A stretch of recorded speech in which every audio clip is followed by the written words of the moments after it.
Assalamualaikum warahmatullahi wabarakatuh. Berjumpa lagi dengan saya Siti Umi Fitria SPD MSI, guru IPA dari Kota Salatiga. Pada kesempatan kali ini saya masih sama, yaitu ingin melaksanakan pembahasan uji kompetensi bab 8, yaitu sistem pernafasan manusia. Hal ini merupakan materi IPA kelas 8 SMP semester 2, masih berpedoman pada buku terbitan Kemdikbud revisi tahun 2017 untuk kelas 8, yaitu tepatnya pada halaman 76 sampai 78. Mari kita ikuti jalannya pembahasan.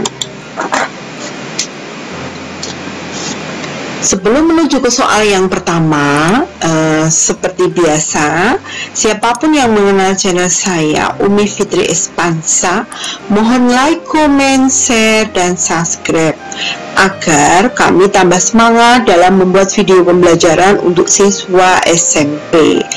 Dan siapapun yang mendukung channel saya ucapkan terima kasih dan semoga dibalas oleh Allah Subhanahu wa Ta'ala dengan berlimpahan rezeki dan kesuksesan. Amin.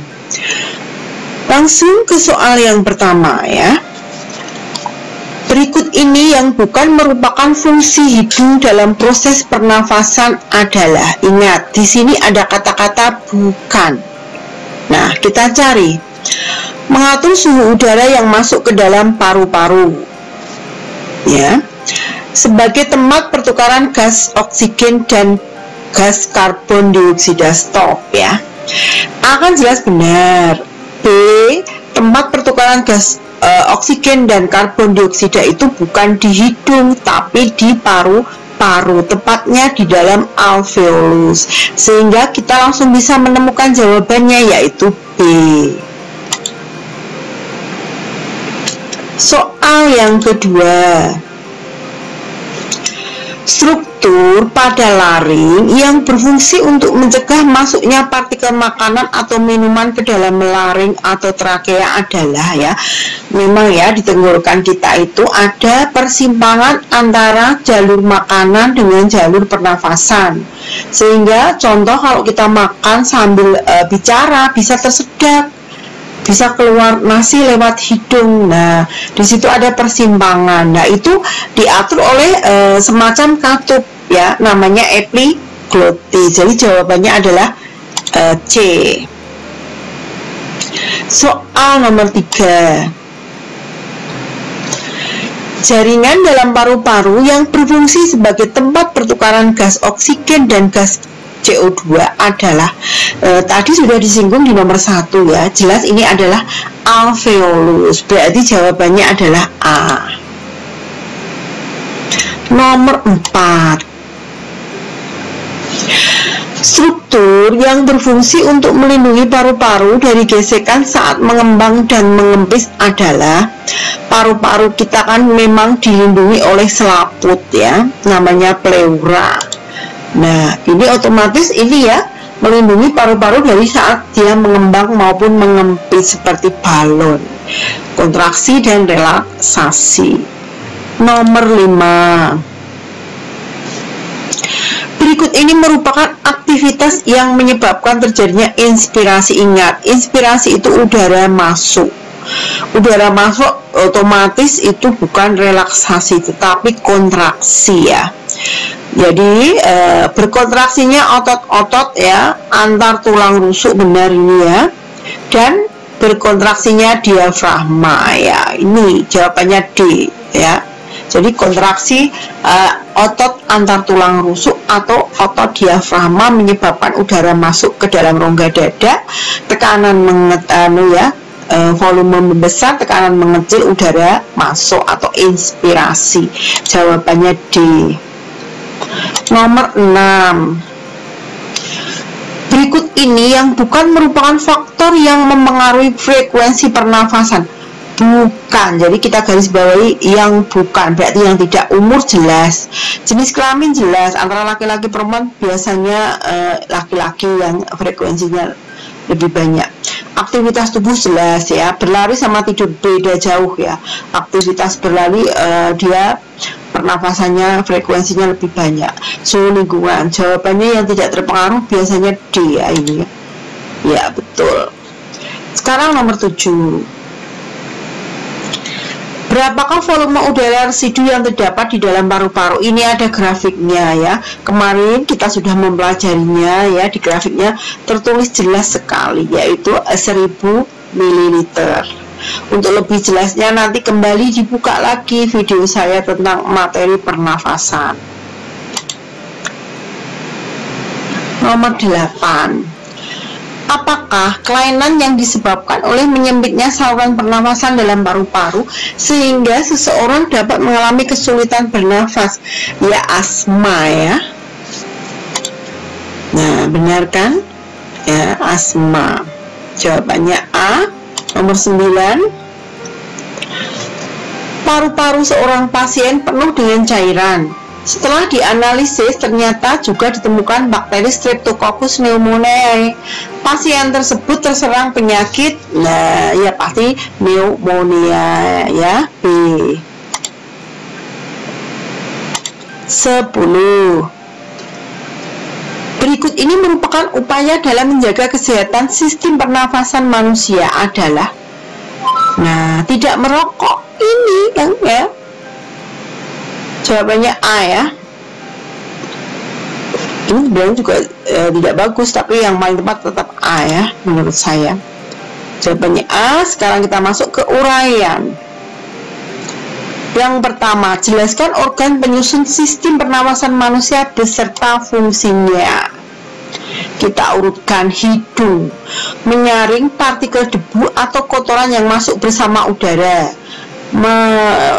Membuat perangkap benda asing, bakteri, virus yang masuk terhirup saat bernafas, menyamakan suhu udara yang terhirup dari luar dengan suhu tubuh, dan menghangatkan udara yang masuk ke paru-paru. Faring, jalur masuk udara dan bernafas makanan.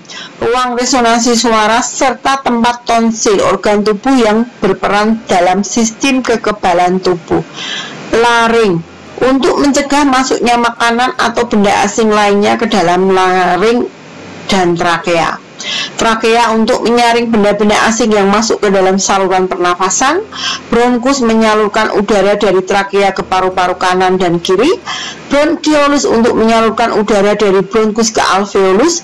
Paru-paru untuk tempat pertukaran udara pernafasan, tepatnya yaitu alveolus, karena di dalamnya di alveolus terjadi pertukaran antara O2 dan CO2. Itu jawaban nomor 1. Sekarang kita menuju ke nomor 2. Jelaskan mekanisme inspirasi dan ekspirasi pada sistem pernapasan manusia. Ya. Mekanisme inspirasi ekspirasi. Inspirasi dulu atau udara masuk ya.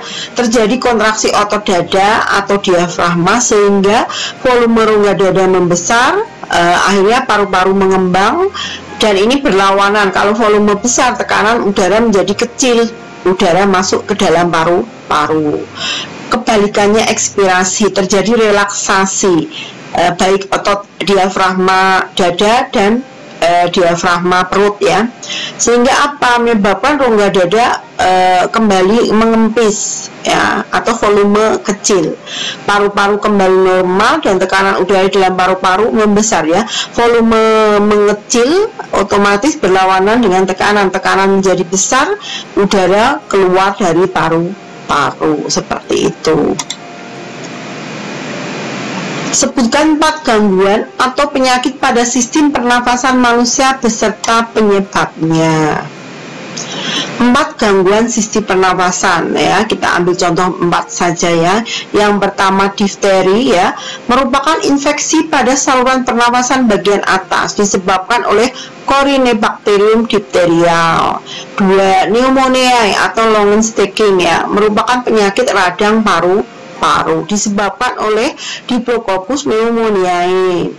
Yang ketiga, TBC atau tuberkulosis, merupakan penyakit menular paru-paru yang cukup berpotensi menyebabkan kematian, disebabkan oleh Mycobacterium tuberculosis.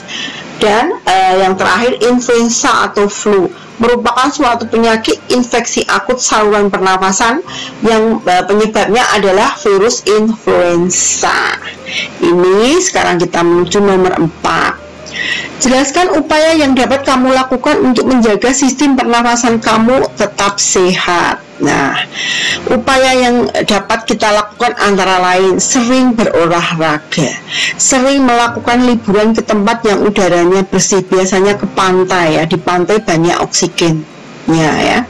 Menjaga berat badan, tidak merokok, menggunakan masker pada situasi dengan polusi udara tinggi. Bahkan saat ini pemakaian masker jadikan sebagai budaya ya, biar terhindar dari virus corona. Dan yang terakhir, mencukupi kebutuhan nutrisi tubuh agar imun tubuh kita kuat, kita terhindar dari penyakit yang disebabkan oleh bakteri dan virus. Soal nomor 5. Benny adalah anak yang suka menyanyi. Suatu ketika Benny menderita demam dengan gejala pilek dan sakit tenggorokan sehingga mengganggunya dalam bernyanyi. Struktur apa yang terganggu pada tubuh Benny? Bagaimana dengan demam dapat mempengaruhi struktur tersebut? Nah, jawabannya adalah ini ya. Struktur yang terganggu pada tubuh Benny adalah pita suara. Tubuh Benny mengalami demam sehingga pita suara Benny membengkak dan Benny kesulitan bernyanyi. Atau demam menyebabkan inflamasi atau peradangan pita suara yang menjadi lebih tebal sehingga merusak nada suara. Ini adalah jawabannya. Ternyata pembahasan mengenai sistem pernafasan sudah selesai ya. Mohon maaf jika dalam penyampaian terlalu cepat dan banyak salah-salah kata. Untuk pertemuan kali ini saya akhiri. Assalamualaikum warahmatullahi wabarakatuh. Tetap 3M kita galakkan sebagai budaya ya, biar terhindar dari virus corona.